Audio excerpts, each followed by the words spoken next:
Going live. Sorry for the delay. We had a couple extra injectable patients that we had to take care of.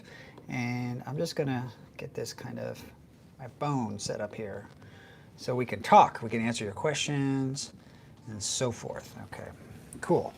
All right, can everybody hear me? Just wanna make sure that you guys can hear me. Look at this beautiful background, you guys. This is Southern California. It's amazing. What an amazing place to live. Happy 2/22/22. Rudy, you know, it's funny, it was my daughter's birthday today, and she turns 2. So 2 on 2/22/22, right? Isn't that crazy? Siobhan, hey, what's up? So, hey guys, Christina, hello, what's up? And then, all right, so we've got moderator going on here. And then, do you guys want my phone to moderate from another one? Okay, cool. All right.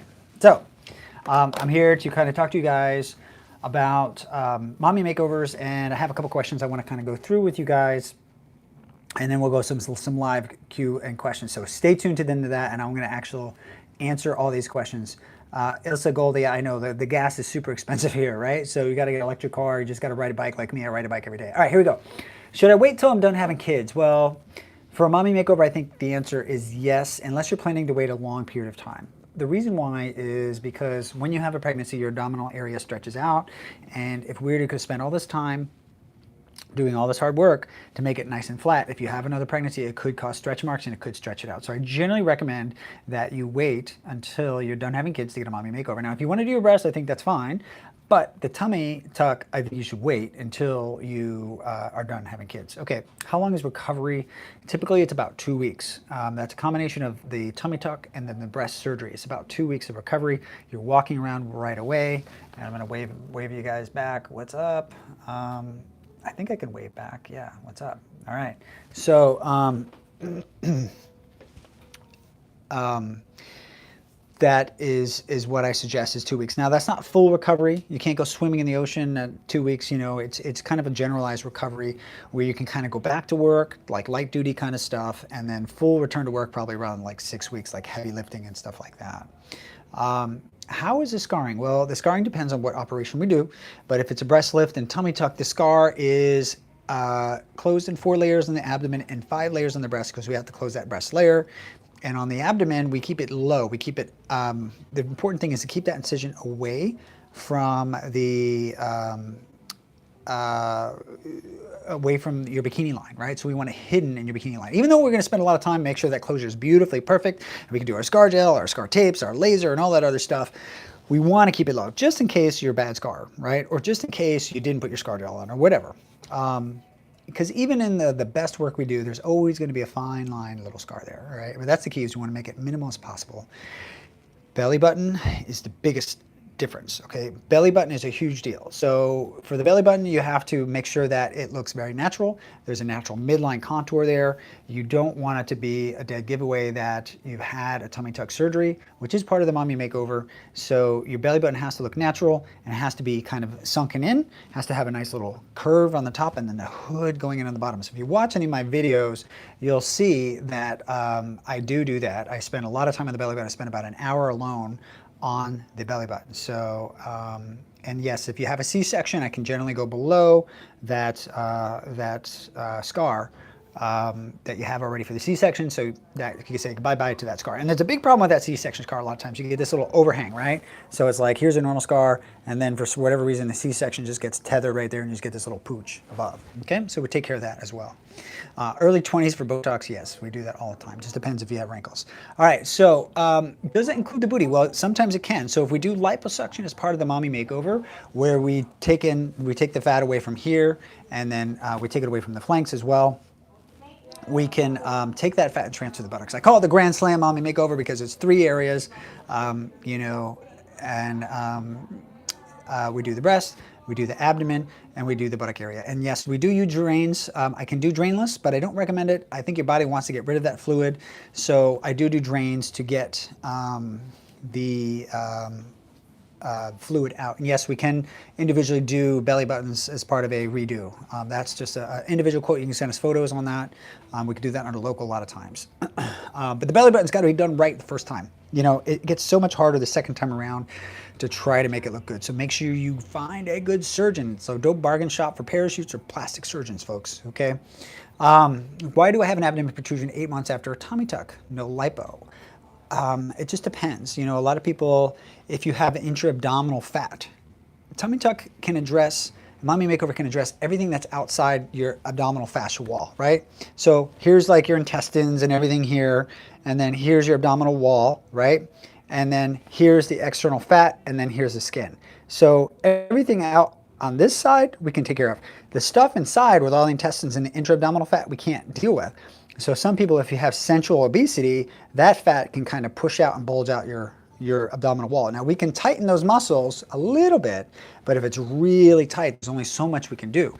So that's why I recommend people try to get to your goal weight prior to that. But if you have a lot of abdominal protrusion from intra-abdominal fat, and like if you can suck it in and then let it out, that's a good thing. If you can't suck it in, then there's not much we can do about that. But if you can suck it in, it could be just abdominal wall laxity that we can repair during the tummy tuck. Hey Dawkins from Honduras, thanks for being a fan, appreciate you. Limits post-surgery. So yeah, we don't want to do any heavy lifting the first 6 weeks. Remember, can you guys grab that little abdominal diagram in one of the rooms? I just want to show you guys why we have restrictions, okay?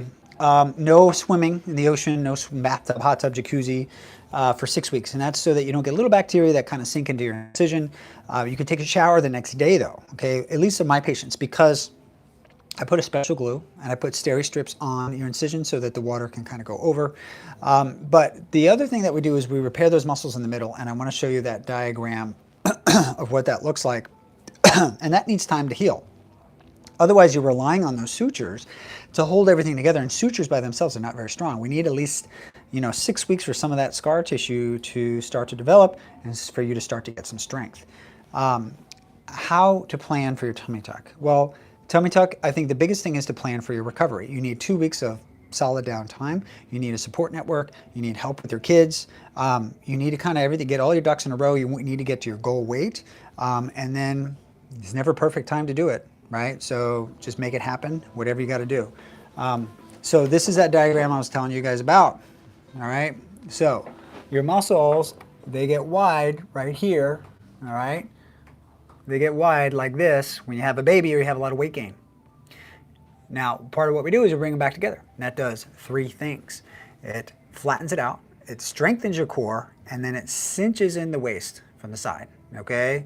So that's part of the tummy tuck, part of the mommy makeover, you guys.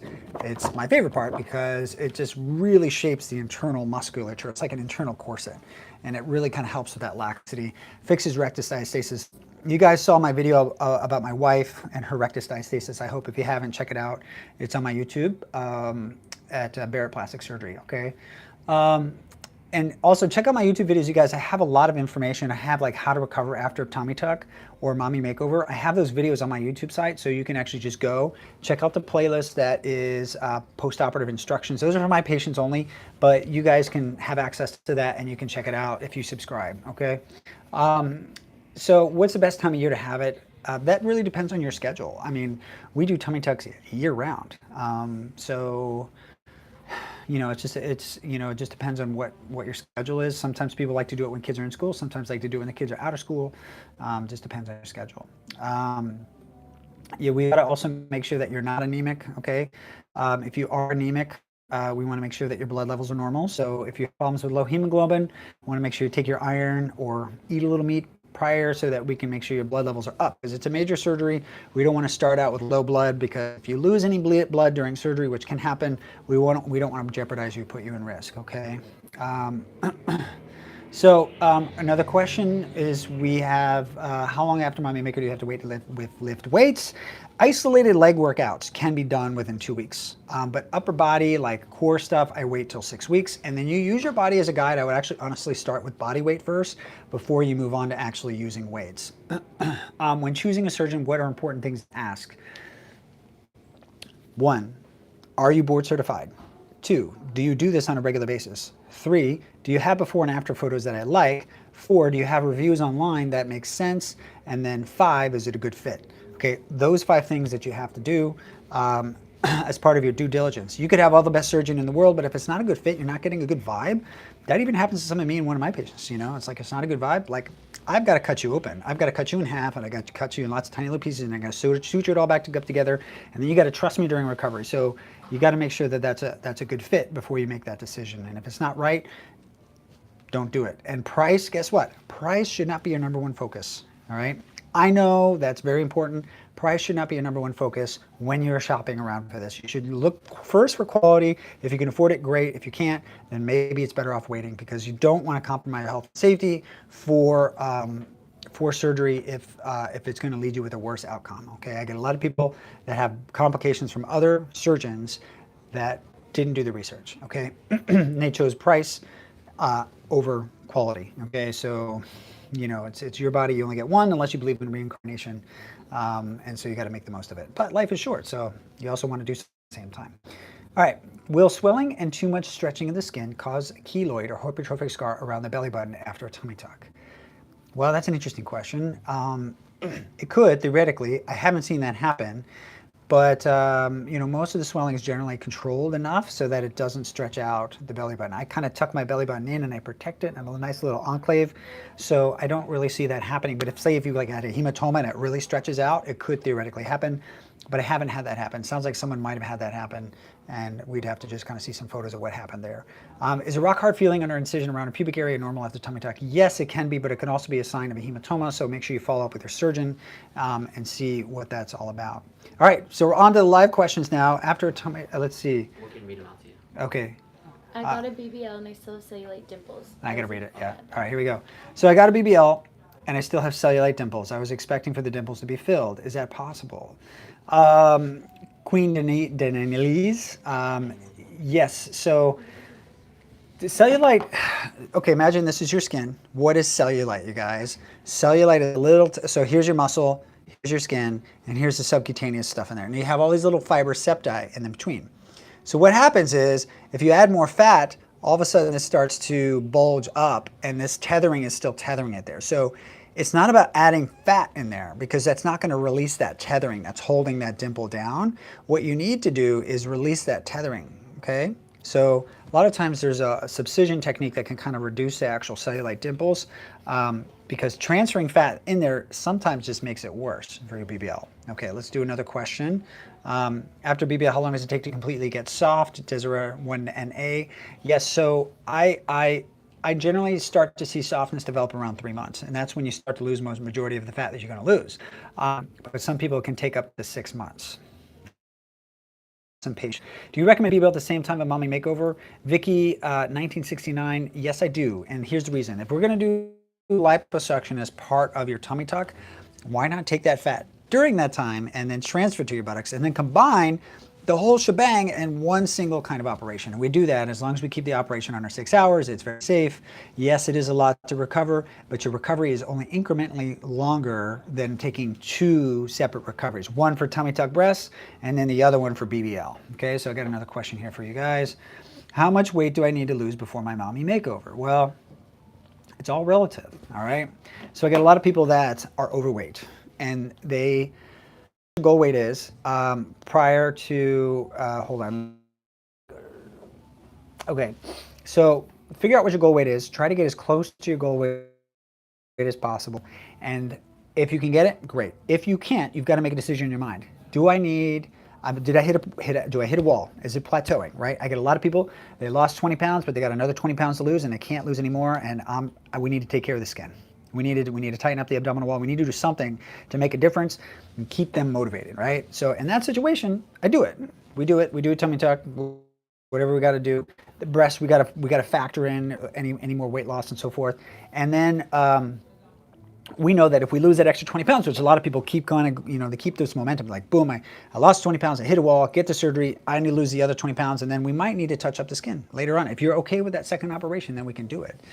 So that question is relative. But if you're morbidly obese and way, way overweight, like, BMI over 40, then we got to get you at least to a safe weight, okay? Incisions don't heal when you're that heavy, okay? So we got to get you a reasonable weight.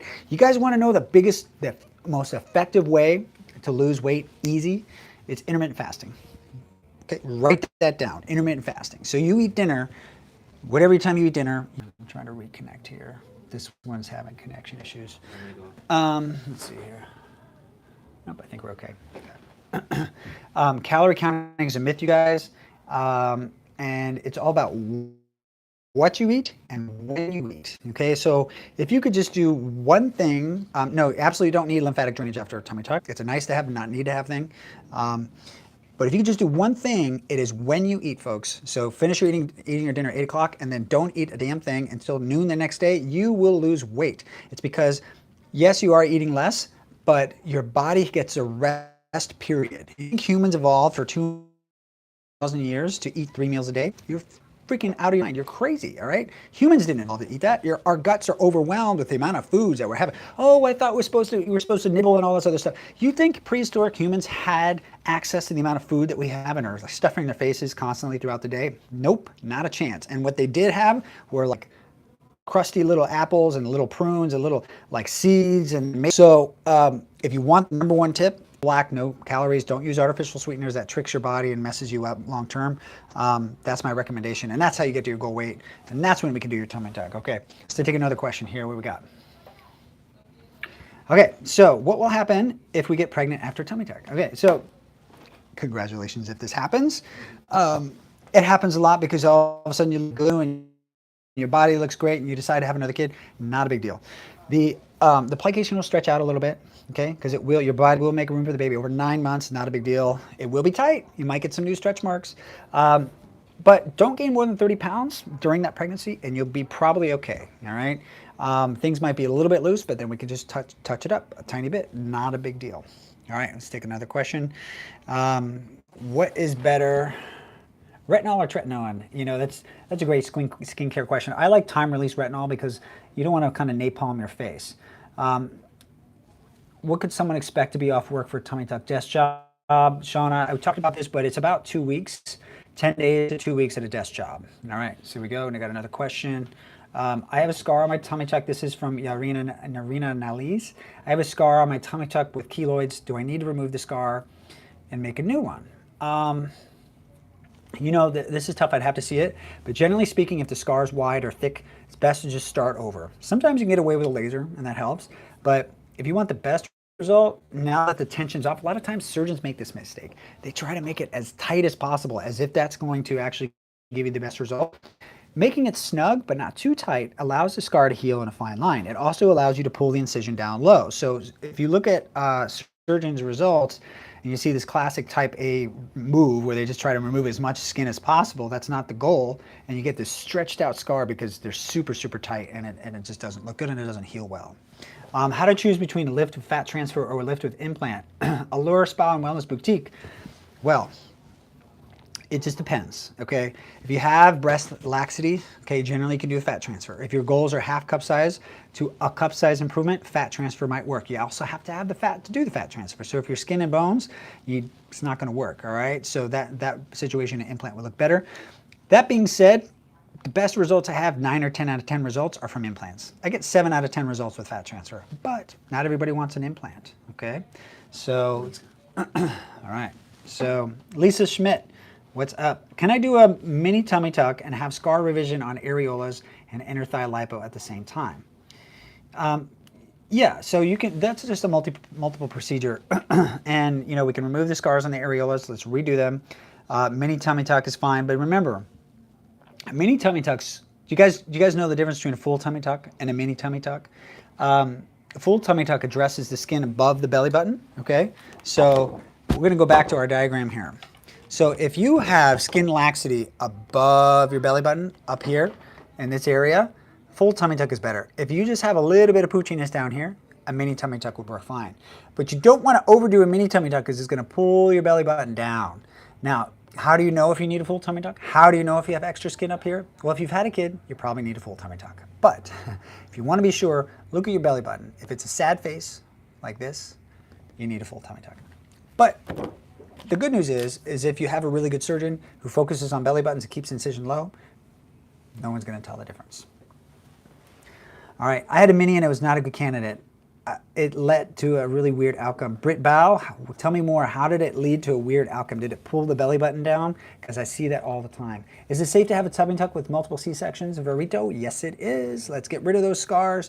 You know what I find funny is like, you'll see these C-section scars where it's like 1, 2, 3, 4 little incisions. I'm like, can't they just cut the same incision and cut it out and redo it? You know, you think they'd be able to do that. My daughter had radial head surgery, right dominant arm, 5 inches long. Can that scar be removed? Piece 4, yeah, almost every scar can be improved, you guys, after the surgery. You're welcome at Lure Spa, Wellness Boutique. Yes, tons of tension still, Britbo. Yeah, I know, right? I mean, maybe it's tough. KB Alvarado, what's up, Honduras? Thank you for tuning in. How old is it? How old is too old for a tummy tuck? I don't know, 80 years old. Life is, I mean, if you're healthy, I don't care. Like, if you're healthy and you got good clearance and you hop on a treadmill and your heart's working fine, let's do it. I don't want to jeopardize, as long as you got clearance from your doc, let's do it and you don't have any other health conditions. You got Vicky, 1969. You can book a consultation. You can go to drdanielbarrett.com. We have virtual consultation. You guys can actually fill out a consultation request there. So drdanielbarrett.com. You can look me up, Dr. Barrett. And then there's a virtual consultation request. You can put in your information there, and we can get you touch base with a coordinator. Ida, sorry, thank you so much. Great to hear from you. Thanks for tuning in on the live. What we put down for consultation is added to the grand total. Yeah, they could give you ballpark pricing when you speak to a coordinator. Yeah, so drdanielbarrett.com, you guys. That's where you can get your virtual consultation. Check out my website. Check out my YouTube, you guys. We got how long after consultation, you guys? Sometimes we have cancellations, so sometimes we can get you in within 2 weeks. But you know, sometimes the schedule books up. So if you're interested in getting something done, if you're thinking out 6 months ahead, you know, let's get plugged in so that we can get you on your ideal date, right? Because not everybody can make the dates work. So getting surgery is something you want to plan for ahead of time, so that we can make sure we get you fit in. Can you get a tummy tuck with a J pouch? Yes, you can. I have done that. It's a little tricky, and especially if you have a colostomy or ostomy, I can work around those as well. You guys are forgetting, I did general surgery, reconstructive surgery before I started doing cosmetic surgery. You know, people completely torn apart from various things, and you got to understand that there's a development of understanding of anatomy that happens with a real bona fide plastic surgeon like myself versus somebody who says they're a cosmetic surgeon, which really don't, or a dermatologist who's trying to do liposuction or something else. You just got to be very careful for. Same thing with a facial plastic surgeon trying to do body procedures. I think they're okay for the face. Remember, they're not actually plastic surgeons. They're ear, nose, and throat doctors that have facial plastic surgery residency or facial plastic surgery training, and generally they're pretty good, but you don't want them touching your breasts.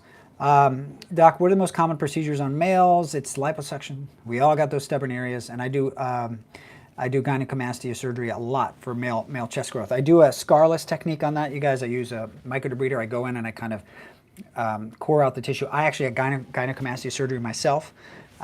When I was growing up, we didn't have a whole lot of money. I had Kaiser, I had a general surgeon do it, and it was like a big scar right here on my nipple. I was always self-conscious about it. Now I don't even think about it, but it took care of the problem. But now I've developed a technique for men for gynecomastia surgery where I just use a little microdebridement and a tiny little minimally invasive access point, and we take that out. Official Lissa, you can get a quote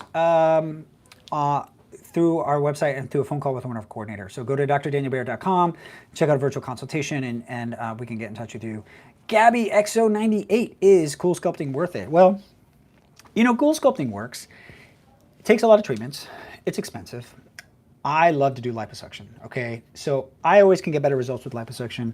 I do think Coolsculpting works for a lot of people, but it's overhyped, and it gently reduces an area. So if you were like absolutely petrified of doing surgery, then go for it. But I think general surgery, like under anesthesia, it's like a soft pillow. You just basically take a nap and you wake up and boom, it's done. And less time, less money typically than Coolsculpting treatments. But you know, do your research on that. And someone asked about Ehlers-Danlos Syndrome. You guys, yes, I have had experience with Ehlers-Danlos Syndrome. You just got to be very careful with the closures, and it's limited to what we can do.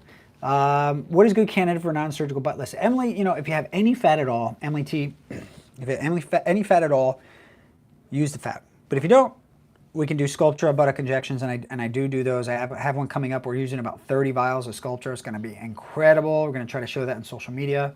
Does working out not take care of all of this? Steph 22619. Yes, working out is huge. Okay, I recommend everybody work out, and you know, you can only go so far for some people, and so working out, diet, exercise, but sometimes it's too late. We already have the stretched out skin. Once you have that stretched out skin, there's really nothing you can do besides a tummy tuck. Somebody asked about Renuvion.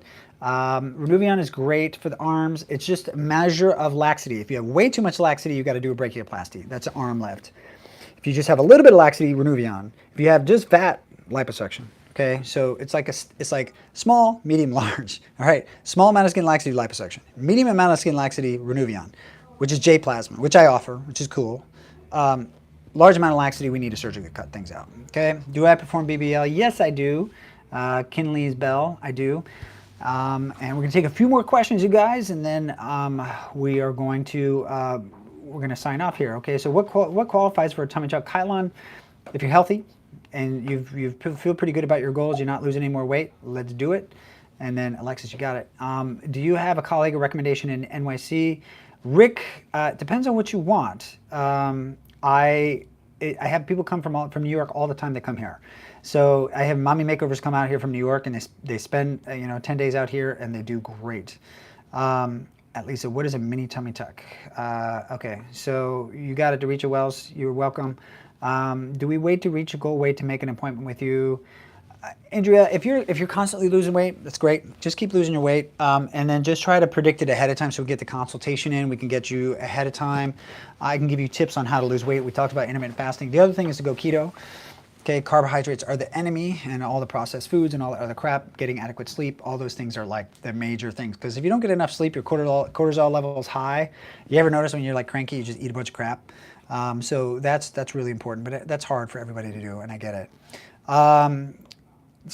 Okay, after lipo for arms, doesn't your skin sag more? Angela, yes, it can, and that's why you want to either not take as much fat. You got to have a surgeon that has experience at how much fat to take. It's not what you take, it's what you leave behind.